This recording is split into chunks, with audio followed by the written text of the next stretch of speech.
Socialismo e Espiritismo. Obra do sábio francês Léon Denis. Parte 3. Se nós pudéssemos ver as coisas de cima, veríamos que essa evolução do nosso planeta segue regras fixas. Já entramos na posse de forças radiantes, de correntes de ondas que nos permitem comunicar nosso pensamento a qualquer distância e que abrem novos horizontes à ciência. Brevemente, por processos análogos, entraremos em contato com as sociedades do espaço e delas receberemos exemplos e lições. A grande iniciação é assim derramada gota a gota, a fim de que os seres fiquem mais impregnados dela e se submetam à regra soberana e universal do bem e do belo, pois é no esforço que cada um deles faz para elevar-se à alta concepção da beleza física e moral do mundo que se encontra a fonte de todos os gozos intelectuais e a força motriz de todos os progressos. Do ponto de vista social, bem como do ponto de vista individual, a realização da lei do belo permanece, pois como o objetivo essencial, a regra é a recompensa dos esforços comuns. Cada qual deve contribuir na sua medida para a ordem e harmonia do conjunto. As almas superiores, os gênios, artistas e poetas, trabalhando na obra da beleza, contribuem para elevar as inteligências e tocam os corações.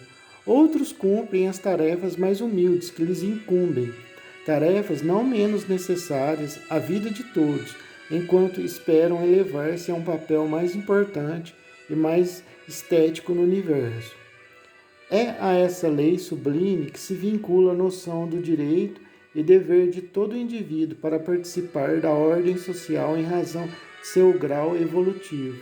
Alguns trabalham na ordem imediata para assegurar os meios de uma vida transitória, outros para um propósito mais vasto na ordem futura para preparar a evolução coletiva. Se todos os homens fossem compenetrados do esplendor dessas leis, se compreendessem a finalidade que eles perseguem através dos tempos, eles iriam se associar de todo o coração, de toda a alma à obra universal da beleza e da harmonia, pois saberiam que, em trabalhando para o todo, eles estão trabalhando para si mesmos. Não veríamos mais tanto ódio, resistências, revoltas e muitos males, e os sofrimentos seriam afastados da humanidade, porque tudo está na compreensão do objetivo a ser alcançado e na implementação dos meios para realizá-lo. É isso o que nos ensina a doutrina dos Espíritos, e é isso que ela é superior às revelações precedentes e incompletas que, sobre o futuro da alma, nos deram apenas vagas indicações e pálidas descrições de paraísos adequados ao estado não desenvolvido do pensamento humano.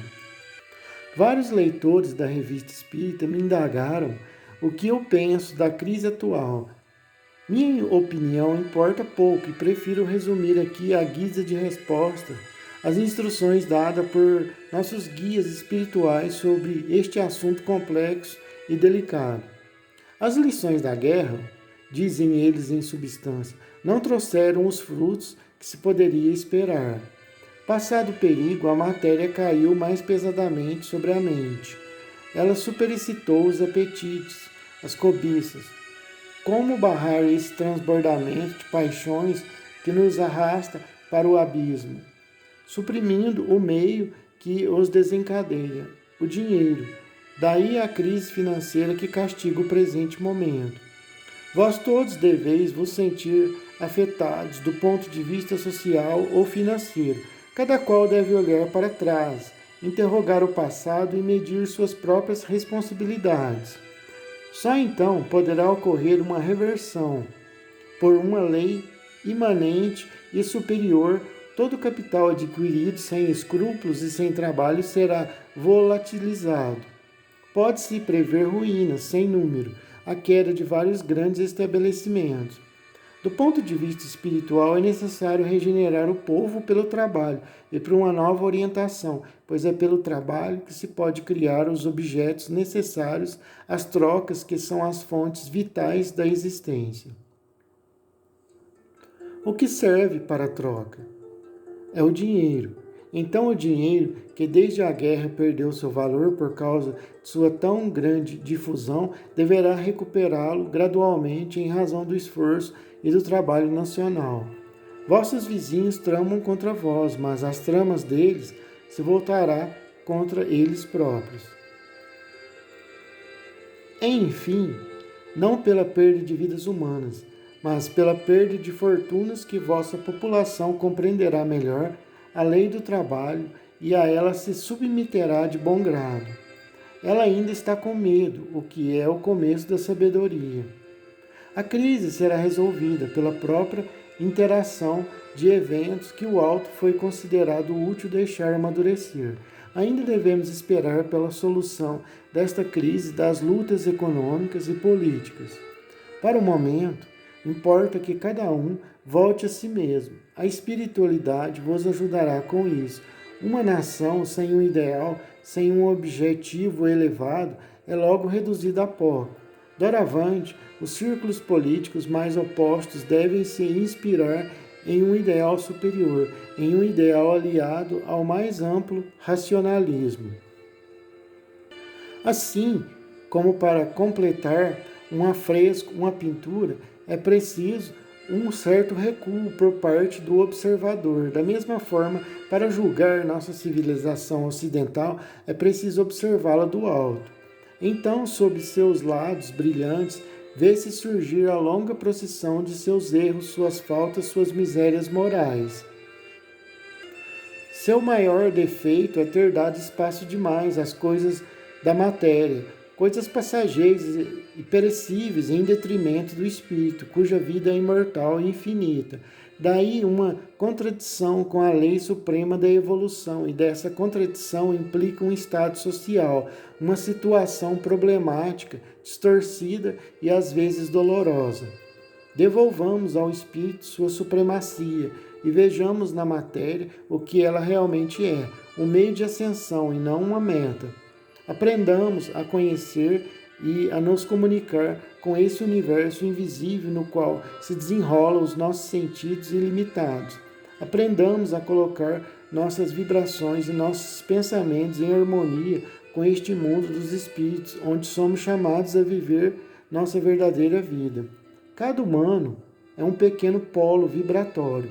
Entre todos os homens existem transmissões fluídicas, entre os mundos existem poderosas correntes da mesma natureza.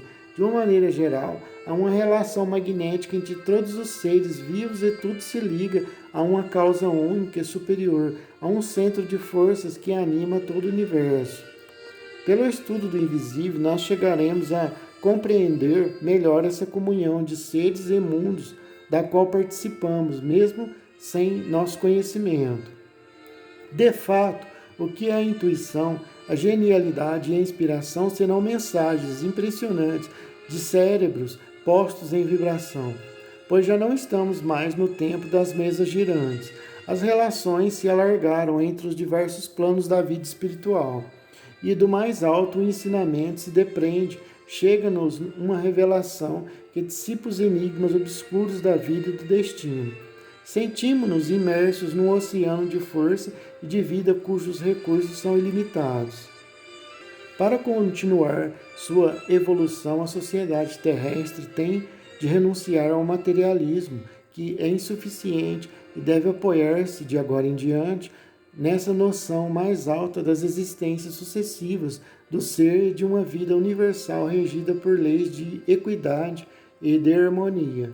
Façamos dessas leis um princípio de educação moral e de justiça social, já que por elas tudo se explica e se esclarece. Com efeito, é através da compreensão desta regra essencial, aliada à noção dos deveres e responsabilidades que ela comporta, das sanções que ela acarreta, que a grandeza e a beleza da vida se revelarão aos nossos olhos. Aí encontraremos um remédio supremo para nossos males e a solução dos graves problemas da hora presente e do futuro. Conhece a ti mesmo, disse sabedoria antiga. Ora, o que o homem menos conhece é ele mesmo. e dessa ignorância dimana a maior parte de seus erros, suas faltas e seus males. O homem moderno não se interessa exceto pelo seu invólucro material, isto é, pelo que há de menos essencial em nós. É através da parte sutil e imponderável de nosso ser, aquilo que escapa aos nossos sentidos, que pertencemos a esse mundo invisível, de onde saímos ao nascer, para onde voltamos através da morte, que é o mundo das causas, das sanções, o único permanente e durável. Essa força invisível e impalpável, que sustenta e anima nosso corpo durante o estado de vigília, que dele se depreende durante o sono e após a morte, é a todo tempo a sede de nossa alma e de suas faculdades, consciência, razão e discernimento. Por meio dela, nós estamos ligados à ordem superior e divina, e como dela somos imperecíveis. Aí está também a fonte de instituições profundas, das inspirações que iluminam todo o nosso ser quando sabemos nos abstrair das influências materiais e dar livre expansão às potencialidades ocultas em nós. Mas o homem raramente escuta as vozes que falam dentro dele, distraído como ele é, nas mais das vezes pelas preocupações exteriores e pueris. Se soubéssemos ler o belo livro da consciência, encontraríamos nele o reflexo de todas as leis superiores. Porém, as vozes da consciência e as fontes da inspiração, sendo abafadas, afogadas na torrente crescente dos interesses e paixões materiais, o ensinamento dos espíritos veio para restabelecer a lei moral, para recordar a todos as regras da vida, aqui embaixo e na vida após a morte. E por esse ensinamento a justiça nos apareceu como a norma do universo, não mais a justiça humana, sempre manca, mas a justiça divina, infalível, temperada pela misericórdia. Não mais castigos eternos, mas a responsabilidade, a possibilidade para todos os culpados de reparação, de refazimento pela expiação e pela dor. Chega de paraíso, de inferno e de purgatório, que se abriu ou se fecha por meio de preces pagas. Chega de nada, para o qual se precipitam desordenadamente, sem distinção e sem o amanhã, o bem e o mal, o justo e o injusto, o assassino e a vítima, e, sobretudo, a certeza de que não há separação definitiva para os que se amaram. Perspectiva do reencontro, de ascensão comum para destinos melhores, para mundos mais felizes. E assim a prova de que seres afetuosos, ainda que invisíveis, nos auxiliam, nos protegem, nos inspiram e guiam nossos passos nas abruptas trilhas da vida. A prova de que nenhum de nós está sozinho e abandonado, mas que uma proteção tutelar se estende sobre todos e nos reúne com os nossos amigos do espaço em um sentimento de confiança e de amor. O Espiritismo bem entendido e bem praticado torna-se assim para os corações sofredores e para as almas desoladas uma imensa fonte de força moral e de consolação. Aqui uma pergunta se apresenta: o que é moral? Em que consiste isso? Será simplesmente uma concepção arbitrária do dever, um conjunto de preceitos estabelecidos pelo homem e que variam de acordo com o tempo e o ambiente? Não, a moral é uma das expressões da lei eterna, divina, da evolução e do progresso, lei da qual ela é inseparável, porque nela encontra seu suporte e sua sanção. É por isso que a moral, dita positiva, separada da noção de imortalidade e da ideia de Deus, é seca e fria. Não impressiona nem o coração nem a mente e permanece estéril. É a semente lançada sobre a rocha. Essa foi a moral da escola laica por uma trintena de anos, e nós podemos constatar os seus frutos ásperos e amargos na mentalidade das gerações que brotaram dela. Para reagir contra esse estado de espírito, cogita-se em certos círculos abrir novamente espaço para a escola congregacional, mas isso seria cair de Caribdis a Sila. O ensino moral deve mostrar a todos os propósitos da vida que não é a busca da felicidade, como muitos o supõem, mas o aperfeiçoamento e a purificação do ser que deve sair da existência melhor do que quando nela entrou. Os meios de realização são o trabalho, o estudo, o esforço constante para o bem. Pela observância da lei moral, o homem se eleva. Ao violá-la, ele se rebaixa e se reduz. Ele condena a si mesmo a subir mais penosamente a ladeira na qual se precipitou. Basta apenas lançar nossos olhos ao nosso entorno para ver os males, as enfermidades, os reveses, a consequência de existências anteriores desperdiçadas ou perdidas.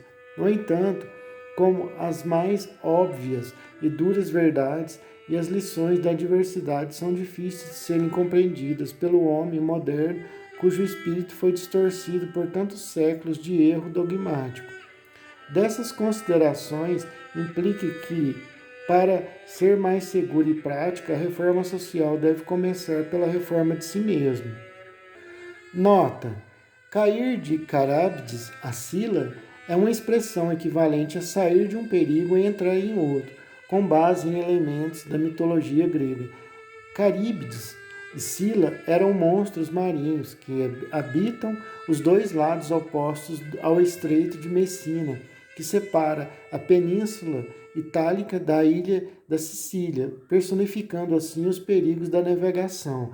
Tal expressão certamente era corriqueira na Europa à época de Leon Denis, tanto que inspirou obras literárias como a novela de Charybdis em Sila, do russo Anton Tchekhov, e uma comédia teatral homônima, escrita em 1851 pelo francês Júlio Verne. Fim da nota. Dessas considerações implica que, para ser mais segura e prática, a reforma social deve começar pela reforma de si mesmo. Se cada um de nós se impor uma disciplina intelectual, uma regra capaz de sufocar, de destruir o fungo do egoísmo e da brutalidade que nos tempos nos largaram, toda a bagagem mórbida que trazemos ao nascer e que é herança de nossas vidas passadas, isso de modo a fazer nascer em nós o novo homem, o melhoramento do meio ambiente será rápido. Poderíamos aí instaurar um regime que, com a ordem e a liberdade, traria aos homens mais felicidade, pois acabamos de ver que a causa de todos os nossos males está dentro de nós mesmos, e bastaria superar o que há de inferior e ruim em nosso ser para nos tornarmos mais felizes. A felicidade não está fora de nós, mas sim na nossa forma de julgar as coisas, na nossa mentalidade. A empreitada mais urgente, a mais necessária para cada um de nós, seria então trabalhar pelo cultivo de si mesmo, pela reforma do caráter, para servir de exemplo aos que nos rodeiam e passo a passo à sociedade inteira. E agindo nessa direção, entraremos plenamente nos caminhos de nosso destino, haja vista que a educação da alma é a meta final, a meta suprema de nossa imensa evolução. Colheremos os frutos imediatos resultantes do nosso esforço, ao passo que, negligenciando essa tarefa, nós nos privamos das vantagens que decorrem dela e das alegrias que a lei reserva a todos aqueles que muito trabalham, muito amaram, muito sofreram. Sendo o estado social, no seu conjunto, apenas o resultado de valores individuais, é importante, portanto, principalmente, nos centrarmos nessa luta contra os nossos defeitos, nossas paixões, nossos interesses egoístas. Enquanto não vencermos o ódio, a inveja e a ignorância, não poderemos estabelecer a paz, a fraternidade e a justiça entre os homens, e a dissolução dos problemas sociais permanecerá incerta e precária. O estudo do ser humano nos conduz, assim, a reconhecer que as instituições e as leis de um povo são a reprodução, a imagem fiel do seu estado de espírito e de consciência, e mostram o grau de civilização a que ela chegou. Ademais, em todas as tentativas de reformas sociais, é necessário endereçar-se ao coração do povo ao mesmo tempo que a sua inteligência e a sua razão. A sociedade nada mais é do que um agrupamento de almas. Para melhorar o todo é preciso melhorar cada célula social, quer dizer, cada indivíduo. Já expusemos a lures as nossas desordens da nossa época, as misérias de nosso atormentado século e demonstramos suas principais causas. Falamos do egoísmo de alguns, da ganância de outros.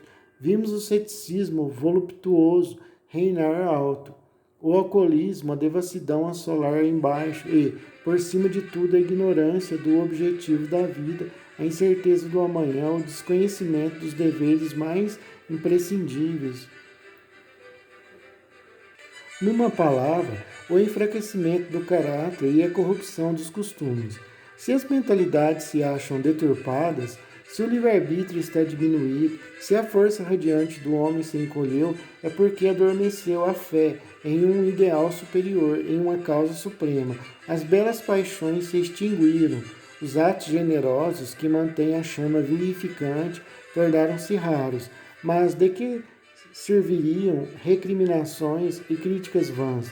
Valeria mais buscar o remédio, isto é, os meios de criar uma sociedade mais ditosa, e melhor, uma sociedade onde a justiça, a retidão, a moralidade não sejam mais vãs aparências, mas de realidades vividas. Onde encontrar o raio consolador que ilumina e que aquece as almas em aflição, deter os desesperados na ladeira do suicídio por um freio nas paixões desordenadas que invadem o mundo? Para isso, o mais essencial seria dar ao povo uma noção, uma nova educação, baseada em uma doutrina espiritualista, larga e racional. É necessário, primeiro, que os pensadores que guardaram a luz projetem suas radiações sobre seus irmãos mais obscurecidos, a fim de dissipar os maus fluidos que os envolvem. Depois, sobretudo através da escola, inculcar na juventude os princípios regeneradores, posto que não se forma uma sociedade sem todas as peças. Deve-se começar pela infância e preparar as obras dos séculos. É preciso uma concepção simples, limpa e clara da vida e do destino. Depois, para coroar a educação popular, uma alta moral emancipada dos preconceitos de seitas e de castas, completamente impregnada de piedade humana, de piedade por todos os que sofrem aqui embaixo, homens e animais, sendo estes últimos, muitas vezes, vítimas inocentes da brutalidade do homem. A inveja e o ciúme têm gerado ódio entre as classes pobres. Precisamos expulsar o ódio do coração humano, pois como ele, não há paz, não há harmonia nem felicidade possível. O ódio não pode ser vencido pelo ódio. Dizia a sabedoria antiga, ele só pode ser vencido pela bondade, pela benevolência e tolerância. Nunca devemos nos cansar de lembrar aos escritores e aos invasores. Nunca devemos cansar de lembrar aos escritores e aos inovadores de seus deveres e suas responsabilidades. Pela pena e pela palavra, eles podem imensamente, para o bem ou para o mal, nos guiar. Que eles se lembrem de que seus artigos e seus discursos podem ser para cada leitor, cada ouvinte, uma causa de elevação ou de retrocesso. O pior dos papéis neste mundo consiste em obrar conscientemente para envenenar as almas.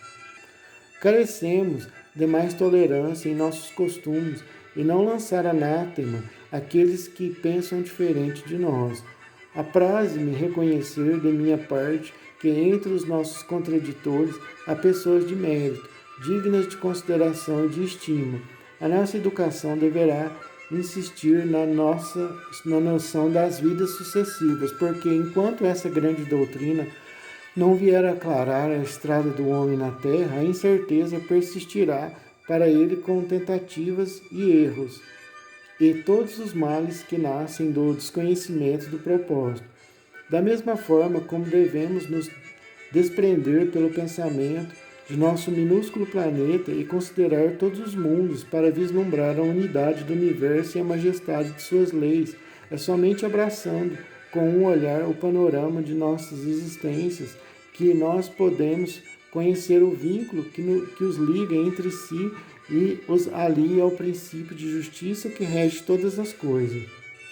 Então, entenderíamos que construímos nosso próprio destino e que todos os nossos atos, bons e maus, recaem sobre nós ao longo do tempo com suas consequências.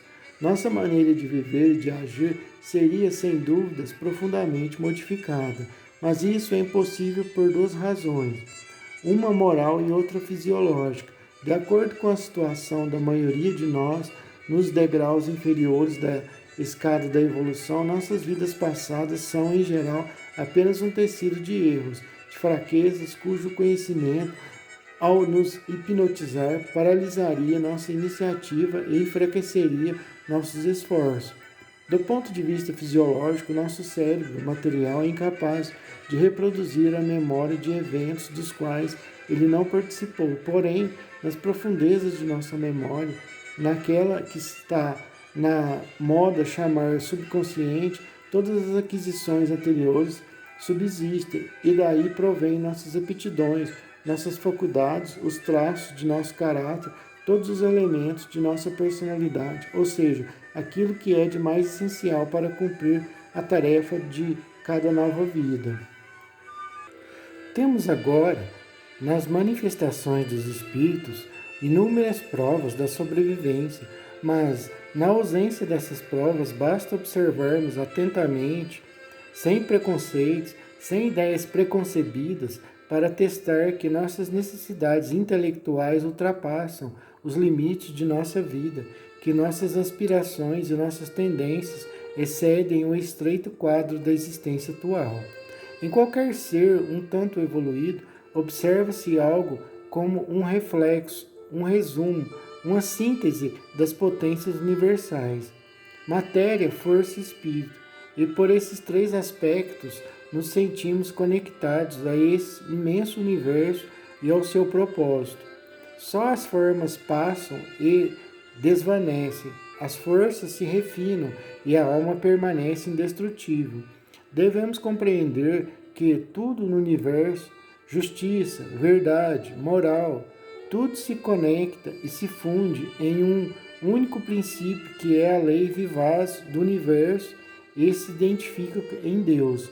Somente quando o homem tiver gravado esta lei em sua consciência e fizer dela o motivo de suas ações, é que ele entra na comunhão divina e degusta as alegrias espirituais que dela fluem. De certo, esse objetivo, esse resultado está distante. É difícil realizá-lo plenamente na Terra. Entretanto, todas as grandes obras são inspiradas por ele, sem o que elas estariam destinadas a perecer. Portanto, os socialistas devem adotá-lo acima de tudo, torná-lo a regra de seu trabalho, a base de suas organizações. Com efeito, como vencer o mal, o erro e a injustiça no mundo se não começar a vencê-los dentro de si mesmo? Essa luta, dentre todas, é meritória e fecunda. A cada passo adiante, ou seja, a cada conquista de suas paixões, o homem sente robustecer seus poderes radiantes e a influência benéfica que eles exercem sobre os seus semelhantes. Ele aprende, pouco a pouco, a unir seus esforços com os do mundo invisível. Essa luta, dentre todas, é meritória e fecunda. A cada passo adiante, ou seja, a cada conquista de suas paixões, o homem sente robustecer seus poderes radiantes e a influência benéfica que eles exercem sobre os seus semelhantes. Ele aprende pouco a pouco a unir seus esforços com os do mundo invisível para a concretização do trabalho comum, o aperfeiçoamento social. Deste ponto de vista, vamos repetir que o socialismo teria um grande papel a desempenhar. Seria fazer penetrar na alma do povo o culto da beleza intelectual e moral, sob formas simples, mas capazes de reagir contra aqueles prazeres doentios em que o espírito se corrompe, em que o gozo se perverte.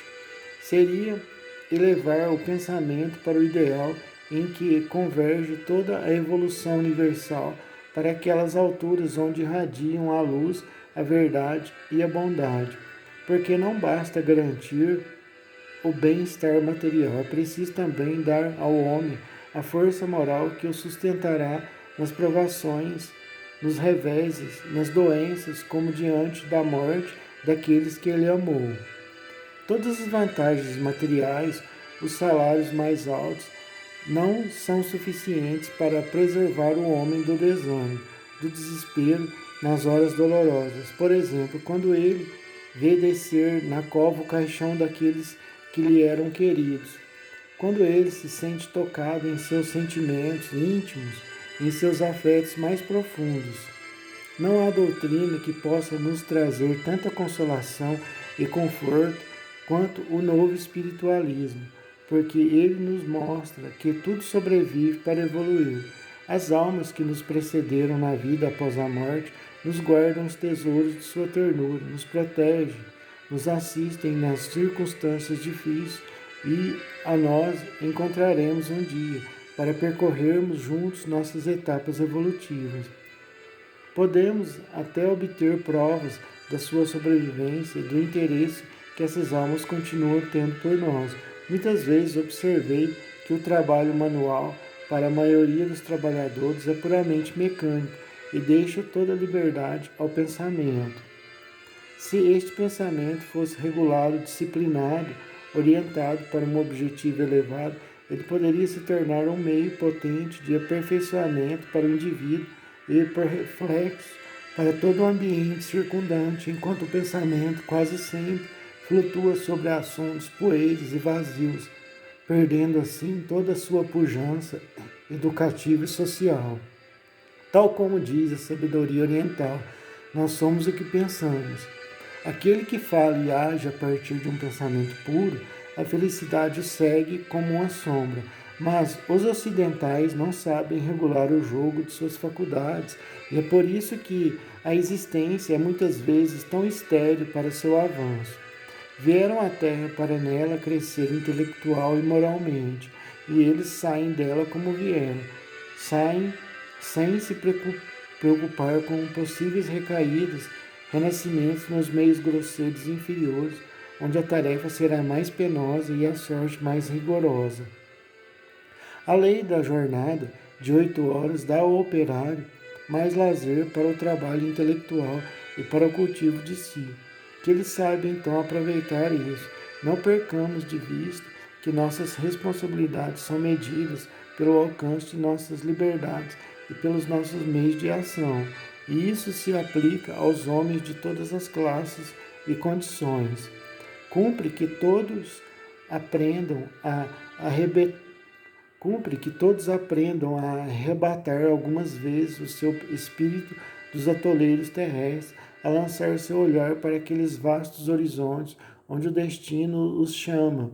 Caso contrário, correriam o risco de se encontrarem no além-túmulo, na situação de tantos humanos descuidados da lei moral, quer dizer, em um estado prolongado de tormenta, de inquietude e de obscuridade.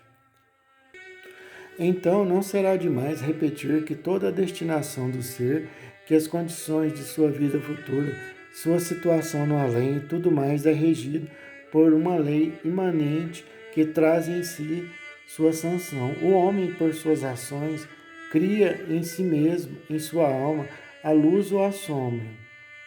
Essa lei imanente, que nada mais é do que a lei moral, não é, portanto, o resultado de uma convenção terrena, mas algo mais elevado e maior. É o reflexo do pensamento divino, a forma suprema da beleza eterna.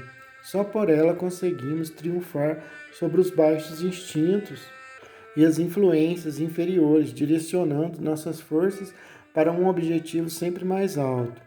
Por meio delas, nos sentimos livres e responsáveis, verdadeiros filhos de Deus, saídos dele e destinados a retornar a ele.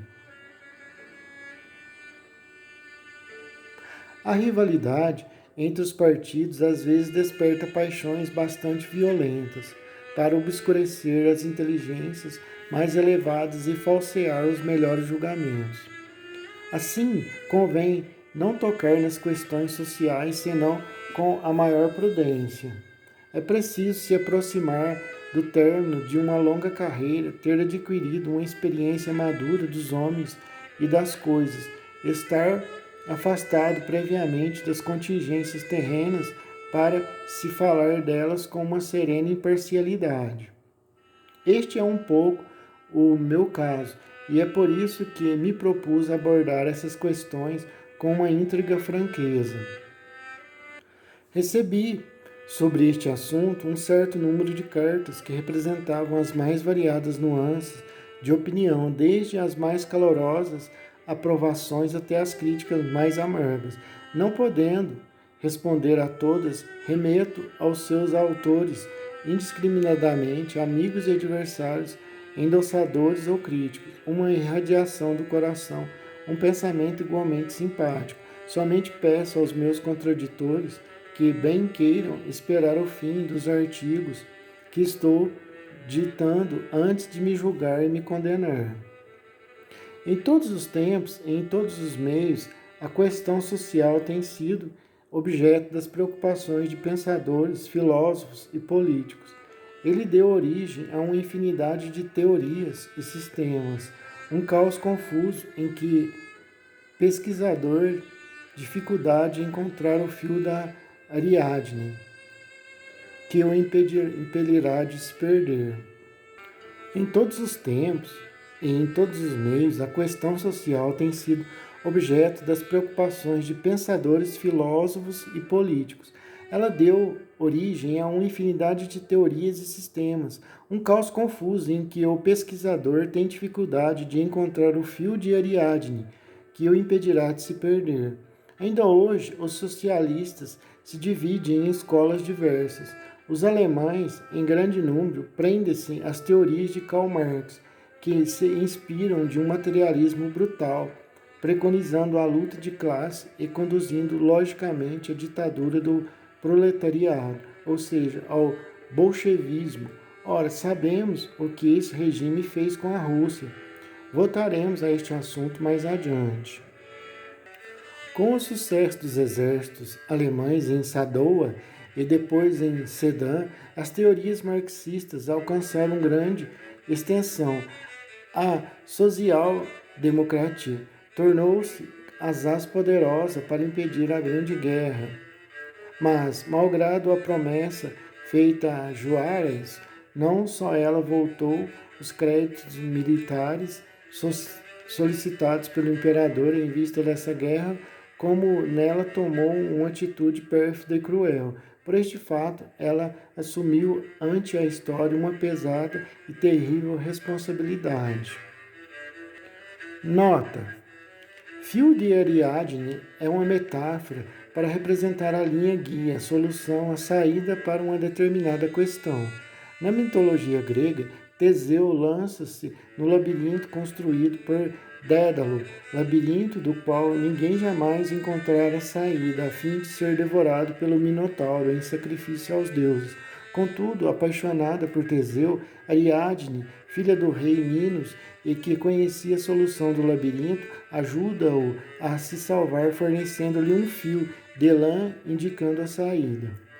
Karl Marx, 1818-1883, foi um filósofo revolucionário alemão que, ao lado de Friedrich Engels, 1820-1895, inspirou o marxismo, uma doutrina socioeconômica alicerçada numa interpretação puramente materialista para o desenvolvimento histórico do mundo e que prega como sendo imprescindíveis a luta de classe e a revolução para a transformação social.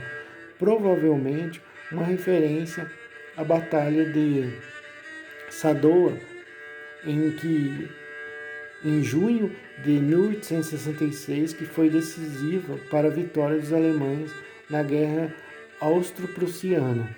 Possivelmente uma referência à Batalha de Sedan entre agosto e setembro de 1870, durante a Guerra Franco-Prussiana, 1870-1871. Embora esta tenha ocorrido antes da batalha anteriormente anotada, este confronto foi decisivo para o desfecho da guerra. O exército francês foi cercado e seu imperador Napoleão III rendeu-se ao Reino da Prússia, futura Alemanha. Partido Social Democrata da Alemanha. Oriundo de uma fundição de várias correntes e oficialmente unificado em 1875. Desde então, passando por várias configurações ideológicas ao longo dos tempos, ainda atuante em nossos dias. Observação: conforme o original, mantivemos suas iniciais em minúsculo desde Leon Denis por este partido. Observação: conforme o original, mantivemos suas iniciais em minúsculo, que corresponde ao desdém de Leon Denis por este partido. Os socialistas franceses adotaram de preferência as doutrinas de Fourier e de Proudhon. O objetivo comum destes é a supressão do trabalho assalariado em favor de um novo regime de propriedade no sentido coletivo, a socialização dos meios de produção e de troca. Entretanto, logo que se queira passar do princípio aos modos de aplicação, tanto entre os unificados como nos outros agrupamentos, imediatamente as divergências de opiniões se revelam e as contradições aparecem. É aí, sobretudo, que se faz sentir a falta de um ideal superior que reúna todos os esforços e vontades. Então, não é o materialismo em voga nesses meios que é suscetível de inspirar aquele ideal. Pelo contrário, os apetites se estabelecem à luz do dia, e o socialismo muitas vezes serviu de trampolim para ambiciosos sem vergonha que o utilizam para alcançarem seus fins políticos sem se preocupar com os compromissos assumidos ou que com frequência têm contribuído para desacreditá-lo na opinião pública. Nota: Charles Fourier foi um filósofo francês idealizador do fourierismo, um movimento socialista que propunha a vida em agrupamentos comunitários, que não apenas seriam a cooperativa de produção e colheita do trabalho, mas também um centro de compartilhamento libertário das paixões e prazeres carnais, incluindo os fetiches e as perversões, que ele julgava tão natural quanto divino, e contra o que não se poderia reprimir, incluso nas crianças. Assim, ele pregava o fim do casamento monogâmico, poligamia, livres relacionamentos, da organização familiar tradicional, fim da tutela dos pais para com os filhos, que seriam educados e cuidados por toda a coletividade do falanstério. Ô, louco! Uma zona. Olha o pensamento, gente. Deixar alguns pensamentos, alguns apontamentos. Olha as ideias desses caras. Tomar os filhos dos pais, o que eles querem? Abusar das crianças. A mente dessas criaturas, a mente perversa, doentia dessas criaturas. E a esquerda, aqui no Brasil, não deixa de ser assim, mais ou menos dessa forma. Eles pregam que pedofilia é doença, essas danças eróticas, funk, por exemplo, eles qualificam como arte, todo tipo de imundície, é destruição da família, é a mesma coisa aí que no começo aí nessa época aí nos meados aí de 1800, esses pensadores aí do socialismo, eles queriam implantar a mesma coisa que a nossa esquerda aqui hoje tenta implantar: a degradação, a corrupção, exterminar a família, e só coisas desse tipo, só abominação, coisa bem podre mesmo. Pierre-Joseph Proudhon foi um filósofo e político francês, pioneiro na teorização do anarquismo, uma ideologia política que se opõe a toda forma de hierarquia, por exemplo, o Estado organizado, as instituições civis e religiosas, etc., que ele considera como organizações essencialmente opressoras, Sua célebre frase, a propriedade é um roubo, sintetiza o conceito elementar dos anarquistas, que é o de ser contra o direito às posses particulares e, por conseguinte, oposição sistemática a qualquer organismo que defenda esse direito. A pessoa trabalha, por exemplo, a pessoa trabalha uma vida toda, começa lá de baixo, por exemplo, vendendo roupa num cômodozinho pequeno, como já aconteceu com milhares de pessoas. A pessoa vai crescendo, aí se torna um empresário, depois de 20, 30 anos de suor, de suar sangue, trabalha noite e dia, às vezes não tem descanso. Aí depois o esquerdista, ele inveja essa pessoa, fala que ela cresceu na vida, o socialista, o esquerdista, que ela cresceu na vida dando golpes, se aproveitando do trabalho alheio, como se fosse sugando o sangue do trabalhador que trabalhou para ela. Veja como que é a mente dessas pessoas. Eu vou até ler de novo aqui sobre o Charles Fourier aqui. Charles Fourier, olha a mente dessa gente, eu vou ler outra vez, presta atenção. Charles Fourier foi um filósofo francês, idealizador do Fourierismo, um movimento socialista que propunha a vida em agrupamentos comunitários, que não apenas seria uma cooperativa de produção e colheita do trabalho, mas também um centro de compartilhamento libertário das paixões e prazeres carnais, incluindo os fetiches e as perversões, que ele julgava tão natural quanto divino e contra o que não se poderia reprimir, inclusive nas crianças. Assim, ele pregava o fim do casamento monogâmico, poligamia e livres relacionamentos, da organização familiar tradicional, fim da tutela dos pais para com os filhos, que seriam educados e cuidados por toda a coletividade do falanstério. Fala sério. Ia ser cuidados, bem cuidados. Sei bem qual cuidado que eles iam dar para as crianças. Que bando de vagabundo, salafrários, sem vergonha, pedófilos, cara de pau. Que bando de vagabundo também. Retornando aqui ao livro. Estamos, portanto, na presença de duas grandes correntes opostas, uma germânica e russa, a outra ocidental. A primeira, como vimos, inspira-se em um dogmatismo estreito e brutal, formado por teorias preconcebidas sem relações com as necessidades sociais. Bom, deixando aqui minhas palavras ásperas aqui, até mal educadas, mas quem não se revolta com a pessoa com uma forma de pensar dessa, querendo aproveitar de crianças, querendo contaminar as crianças, isso é revoltante. Quem não se revolta com isso? Pelo amor de Deus, né? Quem não fica nervoso com um negócio desse é revoltante. Olha a mente dessas pessoas.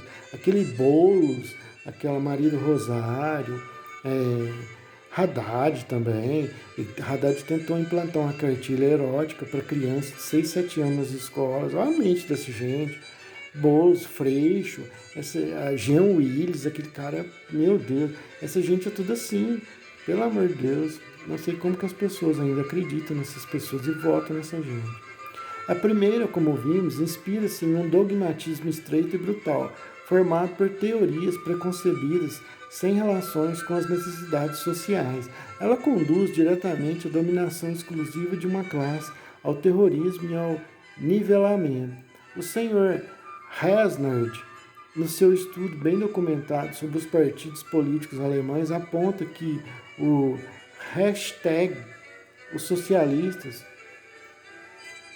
pouco inclinados a reconhecer o Tratado de Versalhes e o direito da França às reparações, apoiaram todos os governos que se esquivaram das obrigações, e não é exagero afirmar que todos os partidos políticos alemães não têm mais do que um só desejo: fazer a paz fracassar.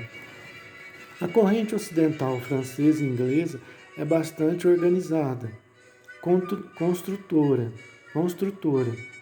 Ela tende por todos os seus meios a sindicalismo, a cooperação, participação, mutualidade, seguro social, proporcionar aos trabalhadores de todas as ordens uma parte crescente nos lucros da produção e no regime da propriedade. Ela sonha em estender a sua organização passo a passo e criar uma vasta organização internacional, que seria a Sociedade das Nações Vivas e Ativa, Pacífica e Mediadora. Nota: Oswald Eduard Husserl, 1877-1936, foi um filósofo e escritor alemão. Reichstag, termo alemão que significa dieta imperial, era o nome dado ao parlamento da Alemanha, que atualmente está dividido em duas câmeras, Bundestag e Bundesrat. Ainda hoje, porém, a sede parlamentar alemã preserva o mesmo nome, Palácio do Reichstag. O Tratado de Versalhes de 1919 foi um acordo de paz entre as potências europeias, encerrando oficialmente a Primeira Guerra Mundial e responsabilizando a Alemanha por causar aquele conflito e impondo a ela reparações financeiras às nações da Tríplice Sindicalismo, Cooperação. Ela sonha em estender essa organização passo a passo e criar uma vasta organização internacional que seria a Sociedade das Nações Vivaz e Ativa, Pacífica e Mediadora. Seu erro é o de acreditar que pode alcançar esse resultado apenas por medidas políticas e econômicas. Esqueceu-se muito que é preciso, sobretudo, uma fé ardente, um ideal elevado capaz de fecundar todos os esforços. Esquece-se que é preciso o espírito de devotamento e de sacrifício para suscitar os sentimentos de altruísmo que são o cimento necessário de toda edificação social. Qualquer que seja o ponto de vista em que se coloque, não se pode organizar a vida aqui embaixo sem saber qual é o seu objetivo e quais são suas leis, para quais horizontes ela nos conduz. Um conhecimento mais amplo da vida universal e da solidariedade que religa todos os seres mostrará aos socialistas que é necessário se elevar acima dos interesses de casta e classe para realizar qualquer grande e duradoura obra. Todos os partidos socialistas têm a legítima ambição de conquistar o poder e de substituir os governos burgueses, entre aspas, por meio de cartazes verborrágicos. Eles prometem aos eleitores gerir os interesses públicos com um espírito de ordem, economia e progresso. Todavia, em quase todos os lugares onde os administradores socialistas foram instalados, pôde-se constatar um recrudescimento dos procedimentos arbitrários e da desordem nas finanças. Neste exato momento, as queixas estão aumentando em toda a Alemanha, queixas que um jornal popular liberal resume nestes termos: a experiência socialista deu resultados deploráveis. A política partidária agita as paixões e provoca recriminações gerais. Os grupos do meio criticam os dirigentes por exercerem uma autoridade de classe e de colocarem os interesses de seu partido acima dos do Estado. Por exemplo, as nomeações que eles efetuam e que demonstram um verdadeiro nepotismo de colegas. O ministro da Instrução Pública outorga até mesmo diplomas de doutor e usurpa assim uma prerrogativa que só pertence às faculdades.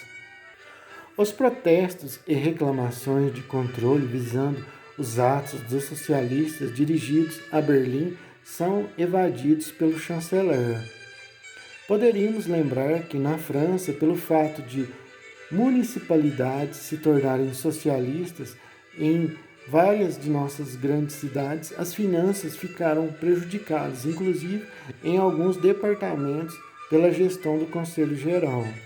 Na Inglaterra, o caso Pollard está na memória de todos. A administração da Fazenda Municipal de Leicester não era mais edificante.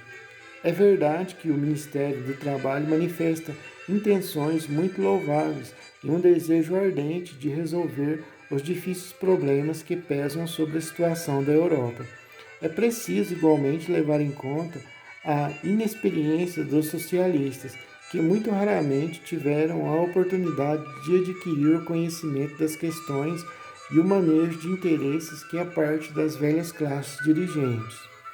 Estava na tradição da raça anglo-saxônica cultivar a livre iniciativa individual e desenvolver as forças e as vontades de cada um. Os socialistas franceses, por sua vez, esperam quase tudo do Estado. Qual das teorias é a que responde melhor à grande lei da evolução? A primeira assegura não só a riqueza e a prosperidade das nações, mas também está em conformidade com o princípio universal que incita todos os seres rumo ao melhor, rumo ao bem, aumentando sem cessar a posse pessoal e coletiva. A monopolização de todas as coisas pelo Estado paralisa os esforços laboriosos, extingue a livre concorrência e o espírito de